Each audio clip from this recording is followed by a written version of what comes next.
Hello students, welcome back to my channel. कैसे हो आप सब? उम्मीद करती हूँ बेटा सभी अच्छे होंगे और अपना ख्याल भी रख रहे होंगे। तो बेटा जो आज का हमारा टॉपिक है या आसन है उसका नाम क्या है? हाफ स्पाइनल ट्विस्ट, ठीक है, या फिर अर्ध मत्स्येंद्र आसन, ठीक है। इसके बारे में डिटेल में जानेंगे। ये इतना बड़ा भारी भरकम नाम कैसे पड़ा, क्यों पड़ा, कैसे परफॉर्म करना है, तो चलिए स्टार्ट करते हैं। तो बेटा टॉपिक का नाम क्या है? अर्ध मत्स्येंद्र आसन, ठीक है। और दूसरा नाम क्या है इसका? Half spinal twist. This asana takes its name from the yogi Matsyendra Nath, ठीक है, who first taught this asana to his student. तो बेटा इसका जो नाम है वो किस बेस पर पड़ा है? ये योगी थे, ठीक है, जो क्या कर रहे थे, अपने बच्चों को या स्टूडेंट्स को ये सिखा रहे थे, ठीक है। तो इसी नाम पर उनका ये पोस्चर का नाम पड़ गया, ठीक है। और क्योंकि फुल पोस्चर जो है इसका करना डिफिकल्ट है, तो therefore its simplified form has been popularised. तो इसको मतलब कंप्लीट तो हम नहीं कर सकते, तो इसकी जो हाफ फॉर्म है वो पॉपुलर हो गई, उसको सब आसानी से कर सकते हैं, ठीक है। तो इसलिए इसका नाम क्या पड़ा? अर्ध मत्स्येंद्र आसन, ठीक है। ये बोलने में थोड़ा डिफिकल्ट होगा लेकिन ईजिली आप धीरे धीरे से बोल पाओगे, ठीक है। अब बेटा इसको परफॉर्म कैसे करना है उसके बारे में जानते हैं। तो सबसे पहले आपको क्या करना है? एक्सटेंड करना है अपने लेग्स को, जैसे यहाँ पर दिखाया गया है, ठीक है। ये एक्सटेंड किया आपने, फिर आपको क्या करना है? एक लेग को मोड़ना है, ठीक है। अपने जो लेफ्ट लेग, सबसे पहले राइट लेग को मोड़ोगे बेटा, ठीक है। उसको इस तरीके से रखना है कि आपका जो ये फुट है आउटर साइड से आपके हिप्स को टच करे, ठीक है, लेफ्ट साइड के। ये आपने कर लिया। उसके बाद क्या होना है बेटा? आपके लेफ्ट लेग को घुटनों से मोड़ के उसके दूसरे साइड पर रखना है, ठीक है। राइट लेग के दूसरे साइड पर फ्लोर को बिल्कुल सीधे टच करना चाहिए। इन बातों का ध्यान रखना जो मैं बोल रही हूँ। फिर आपको क्या करना है बेटा? जो आपका राइट लेग था उसको लेफ्ट लेग के इस साइड पर लेकर आना है और अपने जो लेफ्ट लेग है उसके फुट को पकड़ना है अच्छे से, ठीक है, और दबाव देना है, ज़मीन पर कह सकते हो। फिर क्या करना है? आपको अपने को ट्विस्ट करना है, ठीक है। जो आपका ट्रंक पार्ट है वेस्ट से यहाँ तक, इसको ट्विस्ट करना है इस साइड, और साथ ही अपने हेड को भी ट्विस्ट करना है इस साइड पर। ये ट्विस्ट करने के बाद बेटा जितना, और पीछे की तरफ देखना जितना आप देख सकते हो, और जो आपका ये लेफ्ट वाला जो हैंड था बेटा उसको ऐसे रखोगे, उसकी सहायता से आप पीछे देख लिया। फिर ये भी कर सकते हो। फाइनल में आप इस जो आपका ये हैंड था लेफ्ट, इसको यहाँ पर ला सकते हो घुमाकर, ठीक है, कमर के चारों तरफ से घुमाकर उस वाले राइट लेग पर इसको रख सकते हो, ठीक है।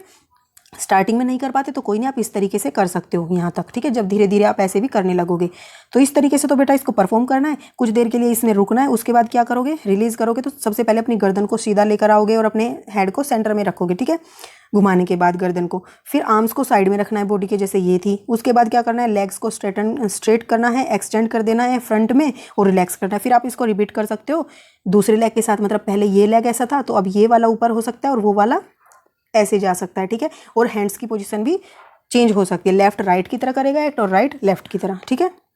करोगे तो अच्छे से समझ आएगा। अब बेटा इनमें किन बातों का ध्यान रखना है? तो keep spine erect and abdomen in, ठीक है। तो आपको जो स्पाइन है वो सीधी रखनी है और जो आपका उधर है वो बाहर की तरफ नहीं रखना, उसको अंदर की तरफ रखना है, ठीक है, खींच के। Twist the trunk only to the extent of comfortable position. और जो आपका ट्रंक है उसको उतना ही ट्विस्ट करना है बेटा जितना आप कंफर्टेबल कर सकते हो। ऐसा नहीं पूरा घुमा देना और पता चले आपका मतलब फ्रैक्चर आ गया अंदर, ठीक है, पूरी बॉडी घूम गई 360 के एंगल पे। Do not strain the back, और अपनी कमर पर किसी भी तरीके का खिंचाव उत्पन्न नहीं करना है, ठीक है। ये तो थे डूज डोंट। और अब बेटा बेनिफिट्स क्या है? सबसे पहला तो मैं अंडरस्टूड है बेटा, ना भी बताऊं तो भी आप इसको कर सकते हो, ठीक है, कंसंट्रेशन का।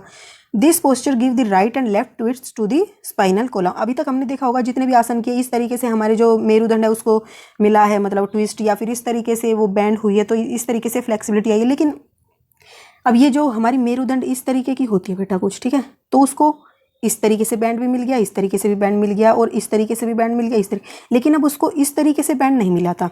इस वाली पोजीशन में बेटा इस तरीके से भी वो बैंड हो जाएगी, ठीक है, ट्विस्ट होने से दोनों साइड से, ठीक है। तो प्रॉपर हमारा एक स्पाइन का जो आसन है ये 3-4 करने से प्रॉपर उसका फंक्शनिंग अच्छे से करने में हेल्प कर सकते हैं, ठीक है।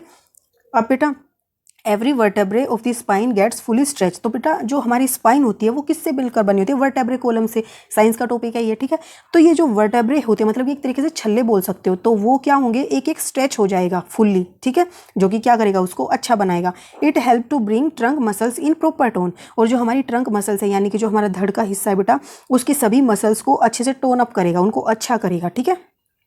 It reduce digestive problems. और बेटा जो डाइजेशन से रिलेटेड प्रॉब्लम है उनको भी ये सही करने में हेल्प करेगा। अब लिमिटेशन क्या है बेटा इसकी? Person suffering from the peptic ulcer, hernia. अब तुम ये देख सकते हो जो भी हमारे ये लोअर पार्ट के जो मतलब आसन्स होते हैं उनमें तुम देखोगे हर्निया जरूर होता है, क्योंकि यहीं पर हमें वो बीमारी होती है। तो हमें यहाँ पर जिनसे जोर पड़ता है, अफेक्ट होता है, तो उन आसन को करने से बचना चाहिए। इस तरीके से आप याद कर सकते हो कि कौन सा पोस्चर और किस पोस्चर में किस बॉडी पार्ट पर ज़्यादा मतलब कि ध्यान दिया गया है, ज़्यादा उसमें असर पड़ेगा। तो अगर उस पार्ट्स में कोई प्रॉब्लम है तो आपको वो आसन नहीं करना, तो आप इस तरीके से भी याद कर सकते हो इनको। ऐसे रटोगे तो याद होने में दिक्कत आएगी, ठीक है। एनलार्ज्ड लीवर यानी कि बेटा किसी का लीवर है, उसका साइज बढ़ गया है तो भी वो इसको परफॉर्म ना करे, क्योंकि ये सारी चीज़ें हमारी कहाँ होती हैं, यहाँ पर होती हैं। Having any surgery in abdominal region, और अब बेटा अगर किसी तरीके की सर्जरी हुई है आपके एब्डोमिनल में, मतलब कि किसी के भी, तो उसको भी ये परफॉर्म नहीं करना चाहिए, ठीक है।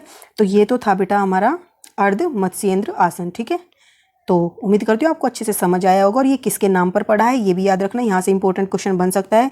तो इस वीडियो में बेटा इतना ही, उम्मीद करती हूँ आपको समझ आया। तो तब तक के लिए ऐसे हंसते रहिए, मुस्कुराते रहिए, पढ़ते रहिए और आगे बढ़ते रहिए। Thank you.